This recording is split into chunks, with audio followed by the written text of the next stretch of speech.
ଗୋଟେ ଦିନରେ ମତେ ଗୁଡ ନ୍ୟୁଜ ଆଉ ବ୍ୟାଡ ନ୍ୟୁଜ ମିଳିବ କେବେ ବି ଆଶା ନଥିଲା। High guys welcome to my mini blog. ଆଜି ମୋ ମିନି ବ୍ଲଗ ଟା ଷ୍ଟାର୍ଟିଂ ହଉଛି ସକାଳୁ ଗୋଲୁ ପାଖରୁ। ତାପରେ ମୁଁ ଯାଇ ଦେଖିଲା ବେଳକୁ ମୋ ମାମା ଏଠି ମୋ ସାଇତି ରଖିଥିବା ପ୍ରଥମ ଫୋନ କୁ ସମୟ ଦେଇ ଯୋଉଟା ହଉଛି ବ୍ୟାଡ ନ୍ୟୁଜ। ସେଇଟା ପୁଣି କବାଡିଆ ବାଲାକୁ ହିଁ ମୋ ମାମା ଦେଇଛି। ତାପରେ ଏଠି ମୁଁ ଫ୍ରେଶ ହେଇକି ଆସିକି ଆଠଟା ସ୍ପେଶାଲ କାନ ଦହିବରା ଖାଇ ଦେଇଥିଲି। କୋଉ ମାନଙ୍କୁ ଦହିବରା ପସନ୍ଦ ଟିକେ କମେଣ୍ଟ ତ କରିବେ। ତାପରେ ମୁଁ ଯାଇଥିଲି ରୋଷେଇ କରିବାକୁ। ଏଠି ମୁଁ ମସଲା କଷିକି ରେଡି କରିଦେଇଥିଲି। ତାପରେ ମାଛ ଭାଜି ଦେଇଥିଲି। ଏଠି ଦେଖନ୍ତୁ ଗରମରେ ଏମିତି ଝାଳ ବାହାରୁଛି ଯେ ମୋ ଝାଳରେ ପୁରା ଗାଧେଇ ସାରିଲେଣି। ଆଉ ଗୁଡ ନ୍ୟୁଜ ଟା ହେଲା ଏଇଆ ଯେ ଆଜି ଆଠଗଡରେ ହେଇଥିଲା ବର୍ଷା, ଯୋଉଥିରେ ଗରମରୁ ତ ଟିକେ ତ୍ରାହି ମିଳିଲା। ତାପରେ ମୁଁ ଶୋଇ ପଡିଥିଲି। ଏଠି ମୁଁ ଶୋଇ ଉଠିକି ବାହାରକୁ ଆସିଥିଲି ଟିକେ ନେଚର ଟା ଏନଜୟ କରିବା ପାଇଁ। ଦେଖନ୍ତୁ ଭ୍ୟୁ ଟା କେତେ ସୁନ୍ଦର ଦେଖା ଯାଉଛି।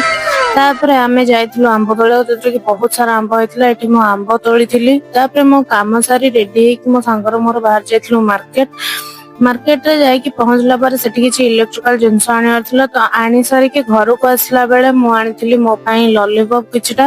ଏଇଠି ମୋ ବ୍ଲଗ ଟି ଏଣ୍ଡ କରୁଛି। ବ୍ଲଗ ଟି ଯଦି ଭଲ ଲାଗିଥାଏ ତାହେଲେ ଲାଇକ୍ କମେଣ୍ଟ ସେୟାର କରିବା ପାଇଁ ଜମା ବି ଭୁଲିବନି। ଆଉ ୟୁଟ୍ୟୁବରେ ସବସ୍କ୍ରାଇବ ଆଉ ଇନଷ୍ଟାରେ